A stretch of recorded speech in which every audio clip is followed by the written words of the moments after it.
If you've ever been to a car meet, you'll recognize this noise.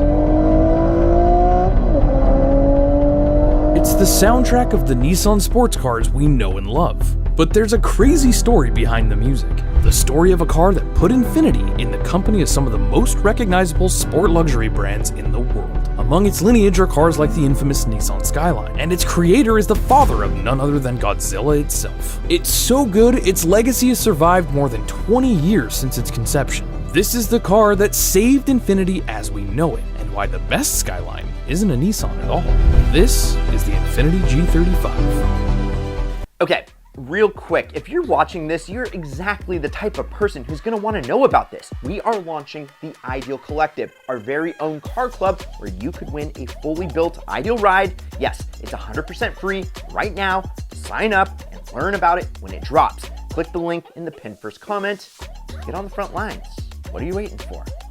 In the early 2000s, you could take your pick of scandals and controversies swirling their way across MSN's homepage. Halfway across the world, in the land of the rising sun, Nissan's luxury brand Infiniti was in a storm of its own. Their sales were sputtering. Their lineup was uninspiring, and the critics were relentless. Infiniti had entered the market in 1989 as Nissan's answer to Toyota's Lexus and Honda's Acura. But by the late 90s, Infiniti was barely keeping its head above water. In those tumultuous times, the team at Nissan knew they needed to make a change. And that change came in the form of a man named Carlos Ghosn, a Lebanese-Brazilian executive who would become known as Le Cost Killer. Ghosn's rescue plan was straightforward but audacious. Reduce costs, increase efficiency, and reinvigorate the lineup with exciting, stylish vehicles that could compete with the best from Europe and America. During the 90s and early 2000s, Germany in particular was the king of sport luxury vehicles. Think BMW's 3 and 5 series, Audi's latest A4 and A6, and a slew of whatever the powerhouse Mercedes was drumming up. They had more power and were built with much better materials than anything coming out of Japan at the time. But Infiniti wasn't just gonna lay down and take it. They aimed to challenge the luxury world, and challenge they did. The idea was to create a car that was not only luxurious, but also engaging. To bring this vision to life, Infiniti turned to its parent company, Nissan, for inspiration and technology. The all-new G35 would be built on Nissan's new front midship platform, which had the engine placed behind the front axle for better weight distribution and handling. The development process for the G35 started in the late 90s with Kazutoshi Mizuno, and this guy is a badass. Mizuno was an accomplished engineer and racing veteran leading the project. He'd worked heavily on Nissan's motorsport division and is considered the father of the Nissan GTR. No explanation needed. His experience in both luxury and performance car development would prove invaluable in the creation of the G35. It was going to be a sexy rear-wheel drive sports sedan designed to go toe-to-toe with the segment's heavyweight, the BMW 3 Series. This was no small task, as the 3 Series was regarded as the benchmark for the compact luxury sports sedan. And not only was its project chief a man synonymous with the GTR, but the car itself was given life from the Nissan Skyline platform. Maybe you've heard of it. Well, wouldn't you agree? These days we seem to be doing a bunch more online shopping. And well, that's where today's sponsor, Honey, is something you need to be using. It's the free internet browser extension and really my online saving sidekick. It automatically scours the internet for promotional codes to give you discounts wherever you like to shop. It already works for the things you're already buying. And it's so easy to install with just 2 clicks. And you'll be able to use it on lots of your favorite websites. And how easy is it to use? Well, it just pops up at checkout and asks if you want to apply coupons. And it's really that simple to save money. It seriously starts searching for coupon codes automatically and works on all types of websites. And all you gotta do is hit the accept and you'll save money. Everything from auto parts websites, gaming websites, tech websites, literally everything. So, if you have a computer, Honey needs to be on it. Just go to joinhoney.com/idealmedia. That's joinhoney.com/idealmedia. And be sure to download it because we have it on all our computers here at Ideal. And thank you, Honey, for sponsoring today's video. Now, back to the best tuner cars ever.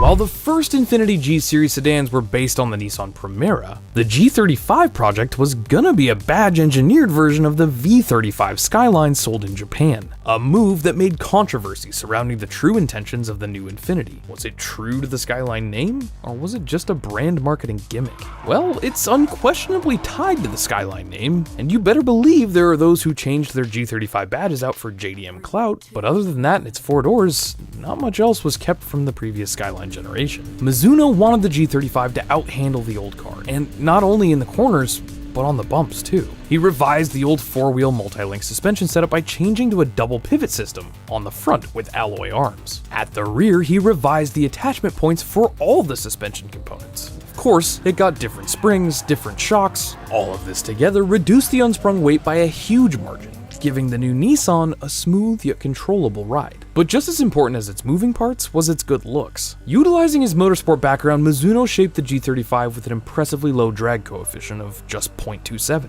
achieving an aerodynamic package with zero lift, thereby eliminating the necessity for a visually unappealing rear spoiler. The structure of the G35 features a twin bulkhead layout, a design choice that effectively minimizes vibration and helps keep the interior insulated from unwanted noise and heat. In fact, much of the styling can be drawn from the 2000 Infiniti XVL, the company's first ever concept car. And as development progressed, rumors started swirling about the G35's drivetrain. Nissan's newly developed 3.5-liter V6, dubbed the VQ35, was to be the heart of the G35. Remember, the G35 needed to be sporty, with enough power to move all the luxury items inside of it. The car needed a power plant with good packaging and more punch than the inline-4 engines in the old G20. Plus, the VQ sings like a polished brass instrument. Maybe a slightly broken one. At the time of its unveiling at the 2002 New York Auto Show, public opinion was a mixed bag. Many were simply excited to see Infiniti make the effort to build a 3 Series competitor, but others saw the G35 as an imposter, a mere poser capitalizing on the Skyline's legacy. In spite of the controversy, when the G35 hit showrooms for the 2003 model year, it was a hit. The car's sleek, modern design, balanced performance, and competitive price made it an appealing choice for those looking for something different from the typical German or American luxury sedans. Furthermore, the G35 came in 2 flavors, a sleek 4-door sedan and a sporty 2-door coupe. This gave buyers the choice between practicality and performance, and allowed Infiniti to compete with both the BMW 3 Series and the Audi A4. Regardless, Infiniti had a tough go of it from the very beginning. I mean, they made some nice luxury cars in the 90s, but had never broken out of the shadow that companies like BMW and Lexus had cast over them in the segment. The G35 was their international ticket to mainstream recognition as a brand that could do it all, despite what they were faced with. But did the G35 succeed in its mission to compete with the 3 Series? In many ways, yes. The G35 was praised for its powerful engine, balanced handling, and high-quality interior. It offered a unique blend of Japanese reliability and European style, performance, and luxury. Moreover, its success helped to revitalize the Infiniti brand entirely, breathing new life into a struggling automaker, and proving Nissan could genuinely compete in the luxury segment. While the G35 may not have completely dethroned the 3 Series, it certainly gave it a run for its money. And it proved that Infiniti could not only build a legitimate sports sedan, it helped set the stage for the brand's future success. The legacy of the G35 is clear today, because after that car, Infiniti continued to build on its newfound success with models like the G37 and the Q50. They've carved a niche for themselves as a brand that offers performance and luxury in a package that's more unique and adventurous than the typical European luxury car. Infiniti's G35 has garnered a loyal following in the car enthusiast community.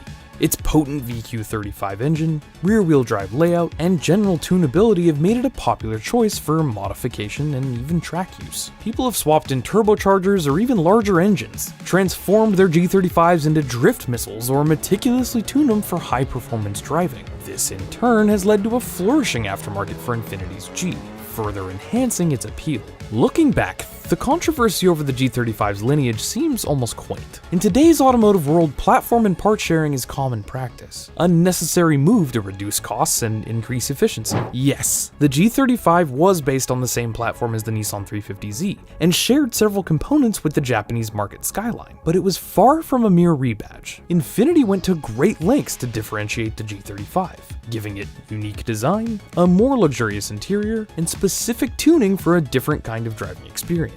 The G35 was like a phoenix, a symbol of Infiniti's resurrection from the brink of failure. It wasn't without its flaws, and it wasn't always universally loved.